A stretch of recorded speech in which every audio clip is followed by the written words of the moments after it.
Good evening friends. Meet RPC के YouTube channel पर आप सभी का स्वागत है।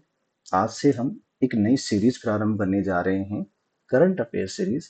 हम अंतर्राष्ट्रीय क्रोनोलॉजी से करंट अफेयर्स पढ़ने जा रहे हैं, जिसमें हम अप्रैल 2024 का करंट अफेयर पढ़ेंगे।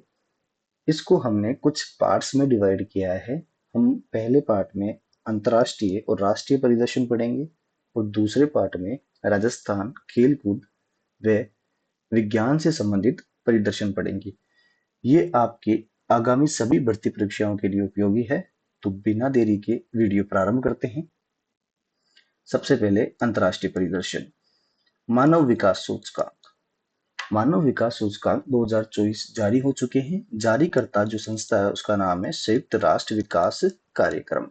हर साल संयुक्त राष्ट्र विकास कार्यक्रम के द्वारा मानव विकास सूचकांक जारी किए जाते हैं। इसमें कुल 193 देश शामिल है। कितने देश शामिल है? 193 देश शामिल है, जिसमें शीर्ष स्थान पर स्विट्जरलैंड रहा है। पहले स्थान पे कौन रहा है? स्विट्जरलैंड, जिनका स्कोर था 0.967।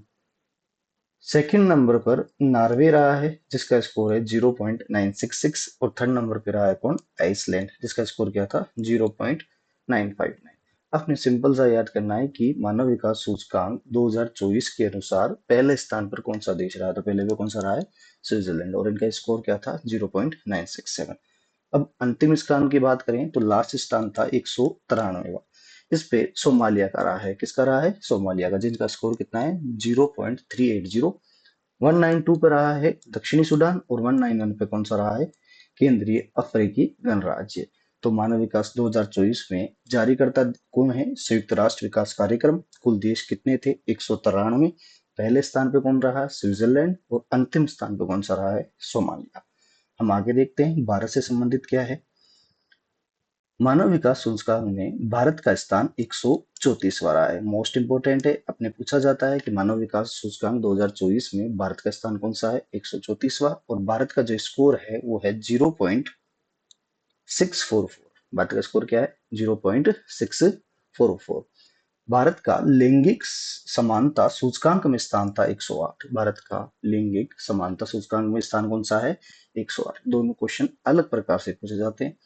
सिंपल पूछा जाता है मानव विकास सूचकांक में भारत का स्थान कौन सा है? तो 134। और मानव विकास सूचकांक में भारत का लैंगिक समानता सूचकांक में स्थान कौन सा है? तो 108। भारत की जो जीवन प्रत्याशा दर 2022 की बताई गई है वो है 67.7 वर्ष। कितनी है? 67.7 वर्ष। अब बात आती है कि सब मानव विकास सूचकांक का मापन कैसे होता है। तो मानव विकास सूचकांक का मापन 3 क्षेत्रों से किया जाता है। किसी भी देश के पहला स्वास्थ्य, दूसरा शिक्षा, तीसरा क्या है उसका? रहन सहन। इन तीनों से किसका मापन किया जाता है? मानव विकास सूचकांक का। तो एक बार हम और देखते हैं कि मानव विकास सूचकांक 2024 जारीकर्ता कौन है? संयुक्त राष्ट्र विकास कार्यक्रम। कुल देश कितने? 193। पहले स्थान पर स्विट्जरलैंड, और वो लास्ट पे कौन था? सोमालिया। भारत का 134, स्कोर कितना है? 0.644।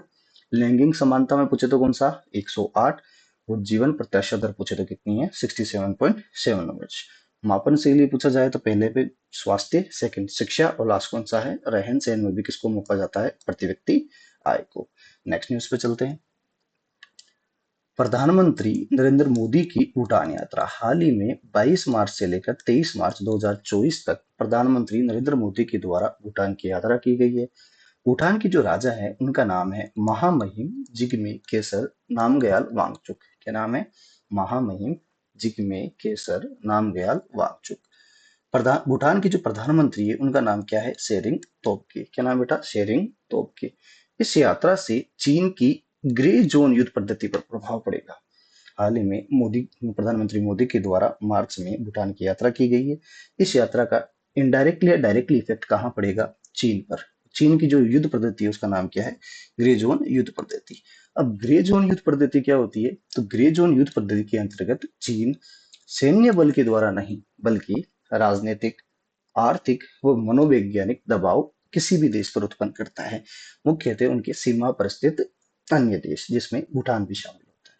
तो हमें ध्यान रखना है कि भाई प्रधानमंत्री नरेंद्र मोदी के द्वारा हाल ही में किस देश की यात्रा की गई है? तो भूटान की। नेक्स्ट पढ़ते हैं। रूस के नवनिर्वाचित राष्ट्रपति व्लादिमीर पुतिन। क्या नाम बेटा? Vladimir Putin. व्लादिमीर पुतिन लगातार पांचवी बार रूस के राष्ट्रपति बने। आपको क्वेश्चन पूछा जाता है कि व्लादिमीर पुतिन रूस के लगातार कौन से नंबर के राष्ट्रपति बने, तो लगातार पांचवी बार राष्ट्रपति बने। इनके बारे में कुछ अन्य फैक्ट देखते हैं। पुतिन 1999 से प्रधानमंत्री के रूप में कार्यरत हैं। कब से कार्यरत है? 1999 से। 1999 में राष्ट्रपति बोरिस येल्तसिन ने स्वास्थ्य खराब के कारण पुतिन को सत्ता सौंप दी थी। तब से लेकर अब तक पुतिन कोई भी चुनाव नहीं हारे हैं। 2008 से 12 के मध्य यह रूस के प्रधानमंत्री रहे। इनके रहने का 2008 से 12 के मध्य रूस के प्रधानमंत्री रहने का जो कारण था वो था रूस का संविधान। रूस के संविधान के अनुसार कोई भी व्यक्ति 2 बार लगातार राष्ट्रपति नहीं बन सकता है। इस कारण ये 2008 से लेकर 12 तक रूस के प्रधानमंत्री रहते हैं। परंतु 2020 में पुतिन ने संविधान में संशोधन कर इसे समाप्त कर दिया है। अब पुतिन 2036 तक रूस के राष्ट्रपति रहेंगे। कब तक रूस के राष्ट्रपति रहेंगे? 2036 तक। आगे चलते हैं। नेक्स्ट, पाकिस्तान की नए प्रधानमंत्री। पाकिस्तान के जो नए प्रधानमंत्री उनका नाम है शहबाज शरीफ। क्या नाम है? शहबाज शरीफ। नोट, पीएमएल-एन नेता शहबाज शरीफ दूसरी बार प्रधानमंत्री बने। इससे पूर्व ये 2022-23 के मध्य प्रधानमंत्री रहे थे। पाकिस्तान तहरीक ए इंसाफ पीटीआई के प्रधानमंत्री इमरान खान के अविश्वास प्रस्ताव जो 2022 में आया था। कब आया था? 2022 में। उसके बाद से 2024 में पुनः चुनाव करवाया गया तथा पाकिस्तान के नए प्रधानमंत्री कौन बन गए? शहबाज शरीफ। पाकिस्तान के नए राष्ट्रपति कौन बने? तो आसिफ अली जरदारी पाकिस्तान के हाल ही में नए राष्ट्रपति चुने गए हैं। पाकिस्तान पीपुल्स पार्टी के आसिफ अली पाकिस्तान के 14वें राष्ट्रपति बने। कौन से नंबर के राष्ट्रपति बने? 14वें। इन्हें पाकिस्तान के मुख्य न्यायाधीश काजी फैज ईशा ने शपथ दिलाई है। किन्होंने शपथ दिलाई? काजी फैज ईशा ने शपथ दिलाई है। इससे पूर्व ये 2008 से 13 के मध्य पाकिस्तान के 11वें राष्ट्रपति भी रहे हैं। तो ध्यान रखना, पाकिस्तान के कितनी बार राष्ट्रपति बने हैं? 2 बार। एक तो वर्तमान में बने तो कौन से नंबर के? 14 नंबर के। और उससे पहले कौन से नंबर के थे? 11 नंबर के। नाम क्या है? आसिफ अली जरदारी। नेक्स्ट देखते हैं। हाल ही में सिप्री की रिपोर्ट आई है 2024 की। सिप्री का पूरा नाम क्या है? Stockholm International Peace Research institute.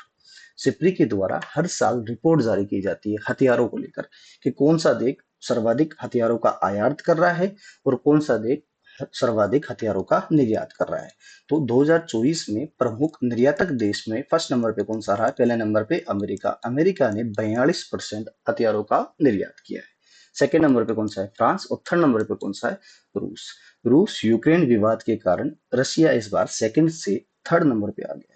इससे पहले रूस सेकंड नंबर पे था और फ्रांस कौन से नंबर पे था? थर्ड नंबर पे। अपने सिंपल सा ध्यान रखना है, सिपरी रिपोर्ट 2024 के अनुसार प्रमुख निर्यातक देशों में पहले नंबर पे अमेरिका, दूसरे नंबर पे फ्रांस और तीसरे नंबर पे कौन सा है? रूस। अपने मोस्ट इंपोर्टेंट है कि प्रमुख आयातक देश कौन से है विश्व के। तो पहले नंबर पे भारत है जिसने इस साल 9.8% हथियार आयात किए हैं। सेकंड नंबर पे है सऊदी अरब और थर्ड नंबर पे कतर। तो पहले नंबर पे कौन है? भारत। सेकंड नंबर पे सऊदी अरब और तीसरा कौन सा है? कतर। नोट, रूस भारत का मुख्य हथियार आपूर्तिकर्ता देश है। तो भारत ने सर्वाधिक हथियार कहाँ से आयात करते हैं? तो वो रूस से करते हैं। अपने याद रखना है कि सिपरी की रिपोर्ट 2024 में आई है। पूरा नाम क्या है? Stockholm International Peace Research Institute. हथियारों का जो प्रमुख निर्यातक देश है उसमें पहले नंबर पे अमेरिका, सेकंड नंबर पे फ्रांस, थर्ड नंबर पे कौन सा है? रशिया।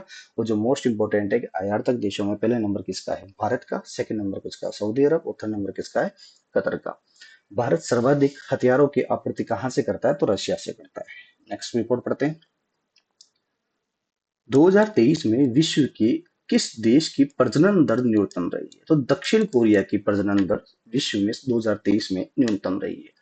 प्रति महिला शिशु 0.72 रहा है। कितना रहा है? 0.72 रहा है। तो अपने फैक्ट बेस कई बार ये क्वेश्चन पूछे जाते हैं कि 2023 के अनुसार किस देश की प्रजनन दर न्यूनतम रही है? तो किसकी रही है? दक्षिण कोरिया की। अंतर्राष्ट्रीय दूरसंचार संघ का डिजिटल इनोवेशन बोर्ड का अध्यक्ष किसको चुना गया? तो डॉक्टर नीरज मित्तल को अंतर्राष्ट्रीय दूरसंचार संघ डिजिटल इनोवेशन बोर्ड का अध्यक्ष चुना गया है। नेक्स्ट पढ़ते हैं। पोखरा हाल ही में चर्चित स्थान है। नाम क्या उसका? पोखरा। हाल ही में घोषित नेपाल की पर्यटन राजधानी वो कौन सी है? पोखरा है। यहाँ पर एक प्रसिद्ध झील है जिसका नाम क्या है? फेवा झील। तो अपने कई बार पूछा जाता है कि फेवा झील कहाँ पर स्थित है? नेपाल में। और नेपाल की हाल ही में पर्यटन राजधानी कौन सी घोषित की गई है? पोखरा को। एक और चर्चित स्थल पनामा। अंतर्राष्ट्रीय सौर गठबंधन का अनुमोदन करने वाला 97वां देश कौन सा बन गया है? पनामा। तो सिंपल फैक्ट है, हमें याद रखना है कि अंतर्राष्ट्रीय सौर गठबंधन का अनुमोदन करने वाला 97वां देश या 97वां देश कौन सा बन गया है? पनामा। नेक्स्ट पढ़ते हैं। एक और मोस्ट इंपोर्टेंट स्थल टोकिन की खाड़ी। कौन सी खाड़ी? टोकिन की खाड़ी। चीन व वियतनाम के मध्य विवादित खाड़ी टोकिन की खाड़ी है। कौन सी खाड़ी है? टोकिन की खाड़ी। चीनी भाषा में इसे बेबू की खाड़ी कहा जाता है। किसकी खाड़ी कहा जाता है? बेबू की खाड़ी कहा जाता है। नेक्स्ट पढ़ते हैं। हाल ही में राष्ट्रपति द्रौपदी मुर्मू को किस विश्वविद्यालय के द्वारा डॉक्टर ऑफ सिविल लॉ की मानद उपाधि दी गई है? तो मॉरिशस विश्वविद्यालय के द्वारा राष्ट्रपति द्रौपदी मुर्मू को डॉक्टर ऑफ सिविल लॉ की मानद उपाधि दी गई है। नेक्स्ट पढ़ते हैं।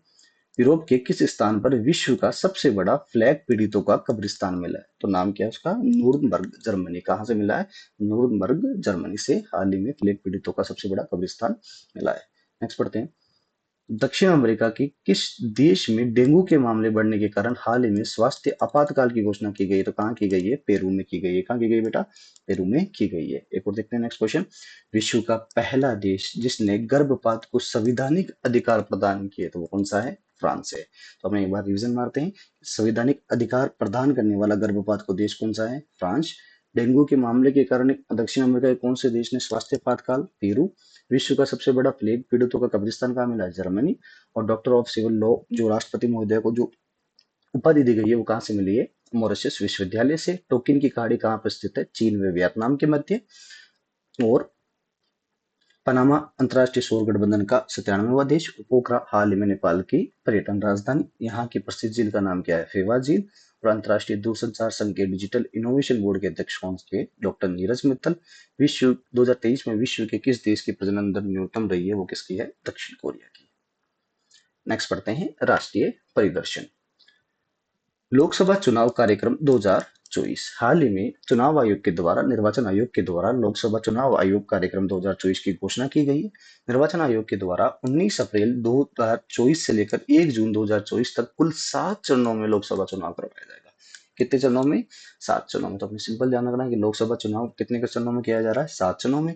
सभी 7 चरणों में मतदान संपन्न होने के बाद जो मतगणना होगी वो कब से होगी? 4 जून से होगी। कब से होगी? 4 जून से। मोस्ट इंपोर्टेंट है कि राजस्थान में कितने चरणों में मतदान होता है? राजस्थान में 2 चरणों में मतदान हो रहा है। नेक्स्ट पढ़ते हैं।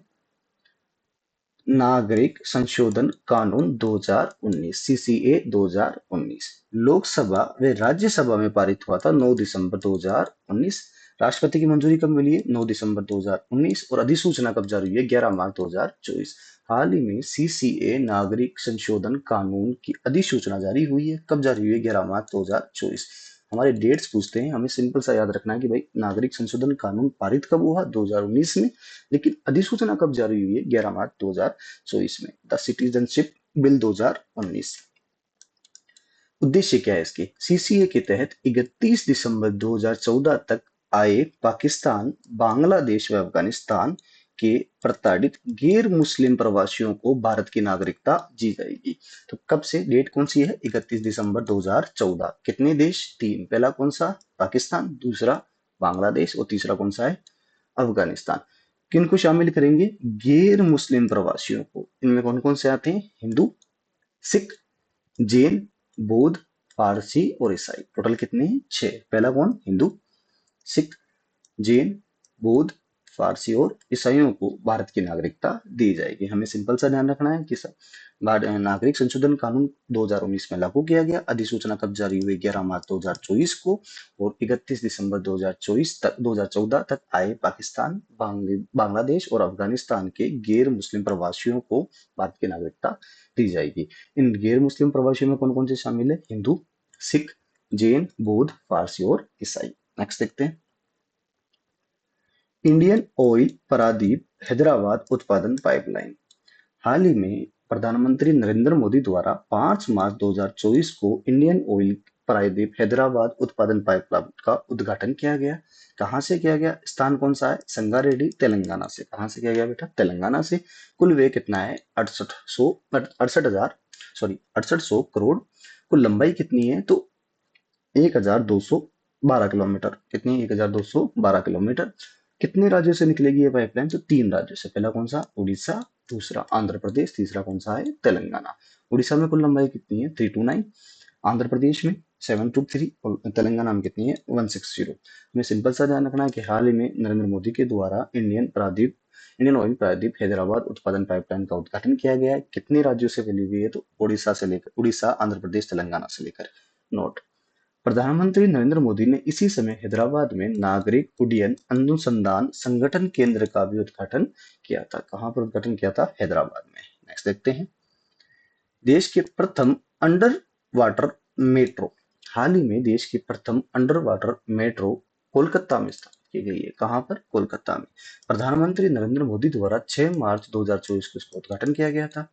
यह कोलकाता से हावड़ा के मध्य 520 मीटर का सफर हुगली नदी के तल से 13 मीटर नीचे बनी टनल में पूरा करेगी।